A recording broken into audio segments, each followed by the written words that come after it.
আজ আমরা ভারতের Tejas mark two fighter jet নিয়ে একটা সংক্ষিপ্ত আলোচনা করব। দেখুন, ভারতের প্রতিরক্ষা কৌশলে কিন্তু একটা বিরাট পরিবর্তন আসছে।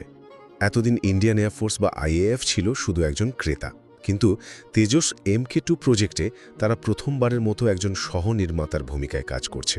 এর মানে হলো এখন বিমানের ডিজাইন থেকে শুরু করে কি অস্ত্র লাগানো হবে সেই সিদ্ধান্তগুলো তারা নিজেরাই নেবে। প্রথমত প্রশ্ন হলো, এই পদক্ষেপটা নেওয়া হলো কেন? আসল কারণটা হলো এয়ারফোর্সের স্কোয়াড্রনের ঘাটতি।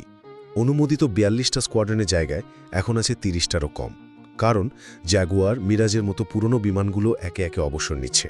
এই নতুন মডেলে এয়ারফোর্স খুব তাড়াতাড়ি বিমানগুলোকে সার্ভিসে এনে নিজেদের প্রয়োজন মতো ধাপে ধাপে আপগ্রেড করতে পারবে। দ্বিতীয়ত, তেজস MK2 এর ক্ষমতা কতটা? এর দুটো বড় শক্তি হলো এর ব্রেন আর মাসল। ব্রেনের কাজটা করবে আমাদের দেশীয় উত্তম EAS এর রাডার, আর মাসল হিসেবে থাকছে একটা শক্তিশালী ইলেকট্রনিক ওয়ারফেয়ার স্যুট, যেটা শত্রুর রাডারকে পুরোপুরি বিভ্রান্ত করে দিতে পারে। আর সবশেষে এর সবচেয়ে বড় সুবিধাটা হলো সত্যিকারের আত্মনির্ভরশীলতা। ভবিষ্যতে যে কোনো আপগ্রেডের জন্য ভারতকে আর কোনো বিদেশি শক্তির অনুমতির অপেক্ষায় থাকতে হবে না। পুরো নিয়ন্ত্রণ থাকবে নিজেদের হাতে। সুতরাং তেজস MK2 শুধু একটি যুদ্ধবিমান নয়, এটি ভারতের আত্মনির্ভর বিমান শক্তির ভবিষ্যতের প্রতীক।